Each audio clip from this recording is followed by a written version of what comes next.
1950 Grey Cup Championship was played in Toronto's Varsity Stadium before the largest crowd in the history of Canadian football.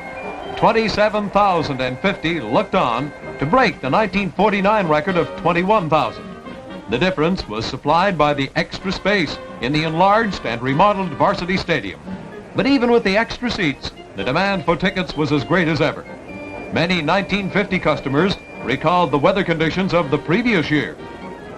Montreal's Freddie Kiak found out for himself as Montreal Alouettes defeated Calgary on a gridiron covered with snow and ice.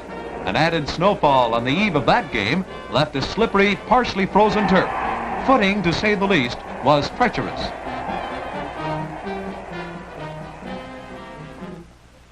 But those who thought the 1949 conditions were bad didn't know what really bad conditions were. While 1950 brought more customers, it also brought much more mud. A heavy fall of snow and an unexpected thaw the morning of the game left a sloshy field of mud, water, and slush. The 1950 finalists, Toronto Argonauts and Winnipeg Blue Bombers, played on one of the worst fields in history. The Bombers came from Winnipeg with the reputation of being the strongest Western contender of all time. As they warmed up with the wet, muddy ball, Eastern eyes looked with interest at the highly rated Winnipeg quarterback, 31-year-old Indian Jack Jacobs, former Green Bay Packers professional. In his first year of Canadian football, the top choice for all Canadian quarterback. Under coach Butch Larson, former All-American end with Minnesota, Bombers rose from last place in 1949 to Western champions in 1950. Their key men included Buddy Tinsley, former Green Bay tackle, and speedy Tom Casey, another ex-pro and a sensation with Hamilton Wildcats the previous year. These Bombers dominated Western football from the start of their season to their triumph in the final against Edmonton. In this play, it was Jacobs to Strappa to Ford for a Winnipeg touchdown as they won the Western Canadian title. Opposing them are the Eastern Cinderella team. A poor third in 1949's Big Four race, Eastern champions in 1950. Toronto Argonauts completely reorganized between seasons, but some of the old team remained, including veteran Joe Crow, one of the game's finest kickers. Studious Frank Clare came to Toronto from Buffalo University to coach the revamped 1950 Argonauts. Cornell star Al Dectebrun, former pro with New York Yankees, joined Argos from Hamilton Wildcats to become the Toronto quarterback. And with Dectebrun the key man, the Argos built a powerful offensive that won them the Eastern title. Under the new order, the old Argo wing formation that won them Grey Cups in 1945, 46, and 47, but failed in 48 and 49, was tossed out. They switched to the currently popular T formation, and they combined deception with speed as Frank Clare put together their 1950 powerhouse, which beat out Ottawa and Montreal for the second playoff berth. Argos also broke a long-standing tradition and introduced United States imports to their lineup. Americans, such as hard-running Ulysses Curtis, provided much of the power in their highly respected and versatile offensive. In the Big Four playoff, Argos met the powerful Hamilton Tiger Cats, who finished the regular season in first place. In the first game in Hamilton, the Tiger Cats rang up a 2-point margin to carry over on the round. Here, early in the second game, a short Dectebrun pass to end Stretch Whaley put Toronto in the lead. The accurate Toronto-born Nick Volpe added to the margin with a perfectly kicked field goal from a difficult angle.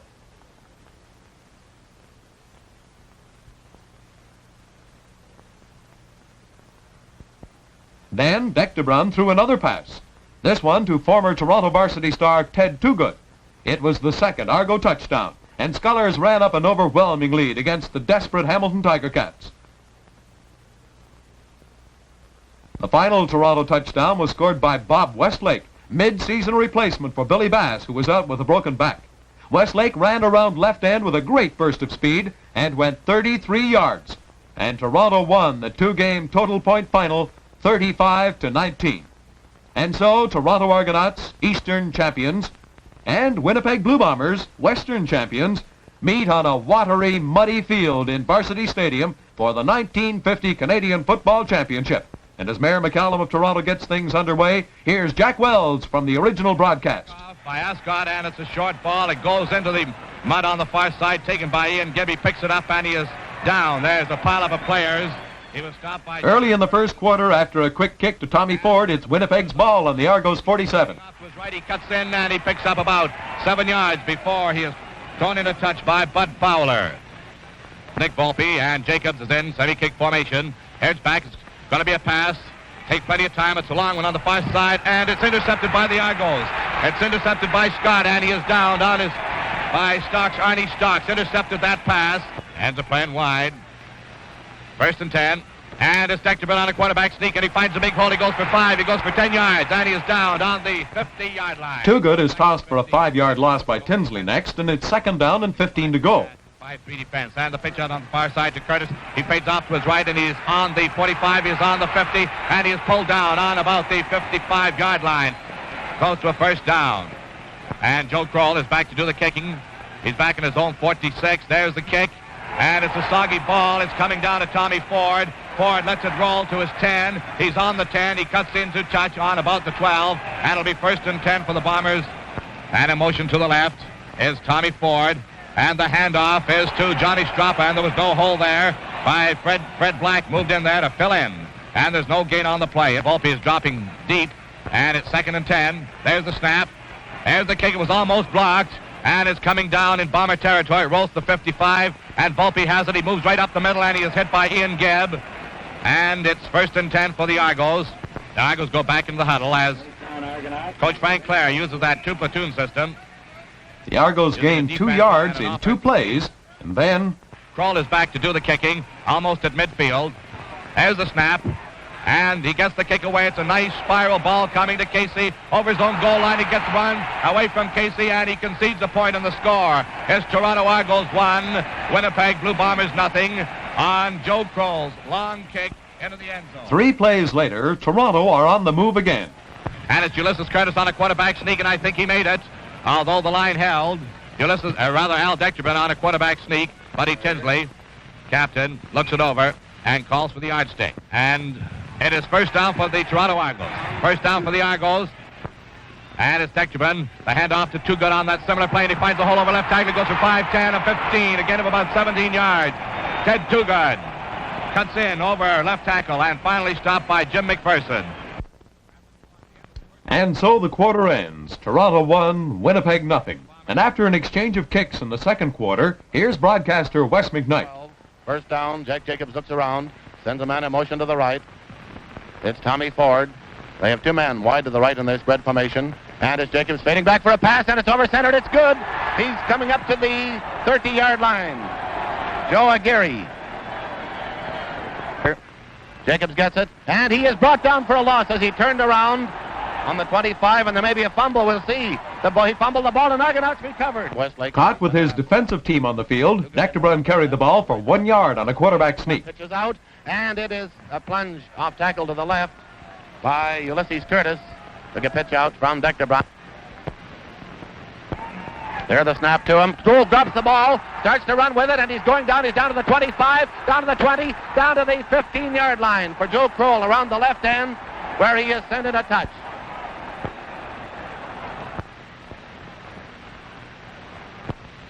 Deckerman running himself over to this side, and he can't get through. He is rolling a bit, and we'll see where they place the ball up. But again, Argos are stopped, and they elect to try a field goal from the 21-yard line. And it is right through the center, good for 3 points.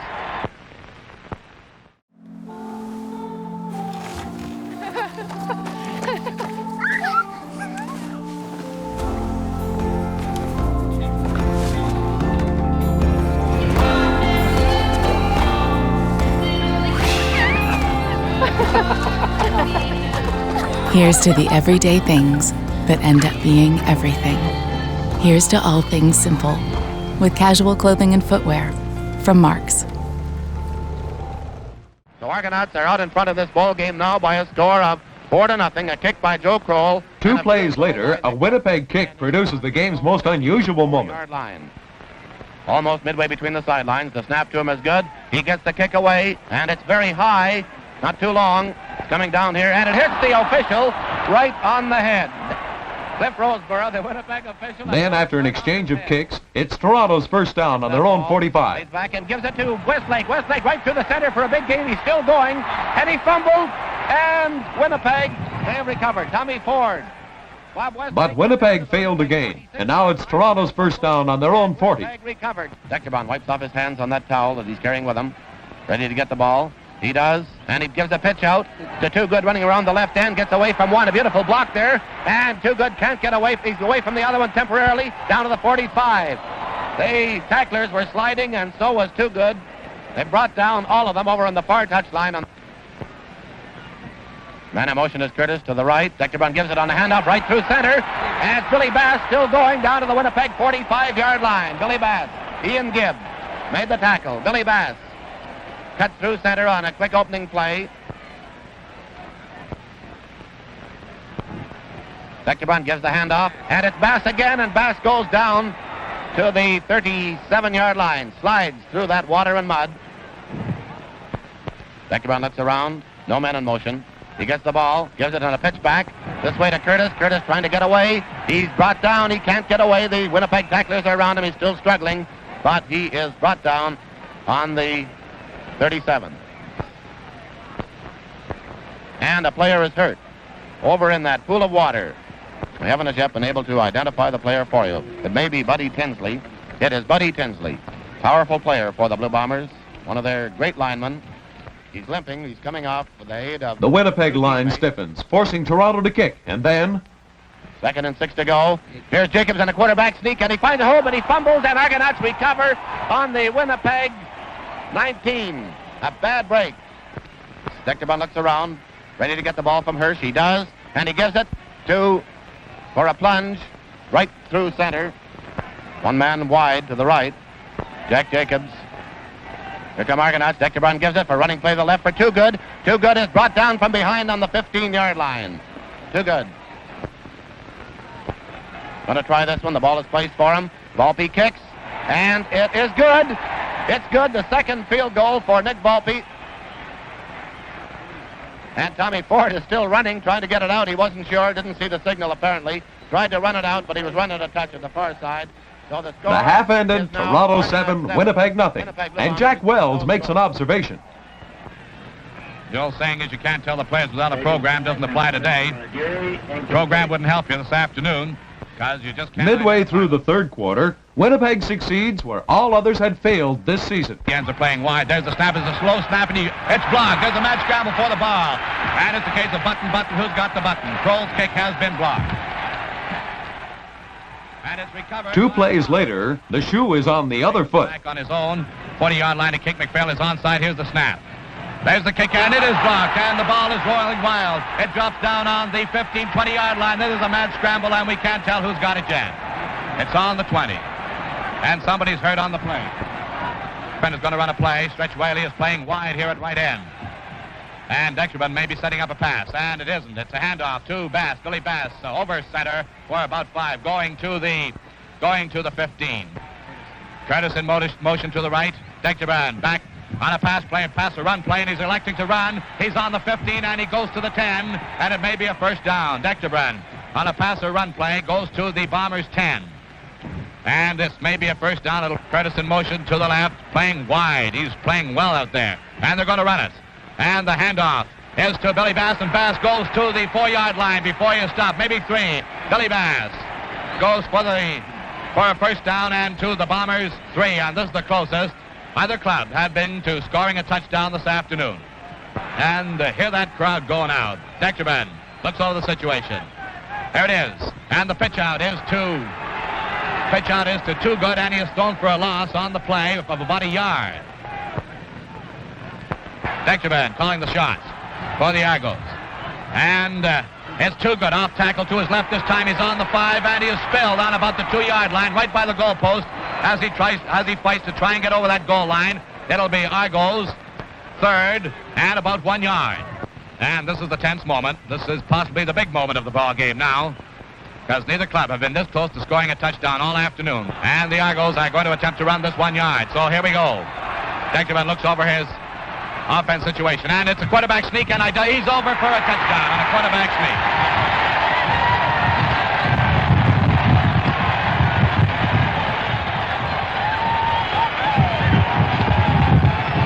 Nick Volpe will go after his convert. Volpe has hardly missed. Hardly ever missed. There's a snap. There's the kick. And it is no good. So the score remains 12-0 as Volpe misses that attempt convert. And the Toronto Argonauts are leading by a score of 12-0 in the third quarter. Argos kicking off. Les Hasker kicking off. And there it goes. It's coming down here where it's taken by Sokola. He's on the 10, the 15, the 20, the 25. He's up to about the 35, the 40-yard line on the run back. Andy Sokol taking that kickoff. Ian Gibb is in motion to the right, and Ford and Casey to the left, and Jacobs is back to pass. Here's the pass. It was almost intercepted. It is. And by Deckerbrand, he is on the 25, and he is tackled on the 25. Deckerbrand intercepts that pass on about the 40-yard line and runs it down to the Bombers' 23. Deckerbrand dropping back, and the handoff goes to Teddy Too Good. Off tackle to the left and goes for close to a first down. Too Good cuts inside. A gaping hole on the right side of the Bomber line. 2nd and 1.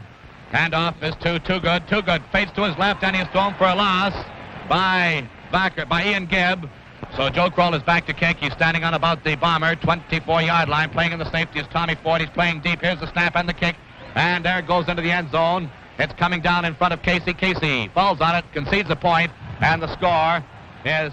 The third quarter ends, Toronto 13, Winnipeg nothing. And early in the fourth, Petro, who is easily recognized, replaces Jacobs. Waiting to get that ball. He's fitting back for a pass. Back to his 9. Tosses a long one down the field, and it's a beautiful catch by Bud Korchak up on the 43-yard line. Beautiful pass to Bud Korchak. Got it on the 43-yard line. Here they come. Petro in the quarterback slot again. Waiting for that ball. He gets it, gives it on handoff to George McPhail, and McPhail is going over the far side. He broke away, and he's going down the far side of the field. It's Byron Carey's after him down on the 35, and he's down on the 20-yard line, but there was a horn on the play. A beautiful run by George McPhail. Winnipeg lose on downs, but their line stiffens, forcing Toronto to kick after only a slight gain. Comes Don Knowles is back here on the safety spot. Here's the kick, and it is partially blocked. It's bounding around there, and Argonauts fall on the ball. That kick was blocked, but it went over the line of scrimmage, and Argonauts fell on it on the 30-yard line. No yards is the penalty, so the ball is marched down, still going down there to about the 15-yard line. Yes, it's Winnipeg's ball on the Toronto 15-yard line, and a great scoring chance. But Toronto stopped them on the 10, and then... 1950 Grey Cup Classic is over. There's the cheer from the 27,100 fans, most of whom stayed here right till the very finish. Fans are swarming onto that muddy gridiron. The goalposts are down at both ends, just cracking. The fans trying to get souvenirs of this 1950 Grey Cup game. They're battling for one goalpost is standing up out of the 4, and it is waving. And so, with that 13-0 victory, the Grey Cup and the Canadian Football Championship return to Toronto Argonauts after an absence of 2 years. In 24 Canadian championships played, Argos are the winners for the 8th time, with this one the greatest Grey Cup winner of them all. For in a coast-to-coast Canadian press poll, the 1950 Argos were voted the outstanding football team of the half-century.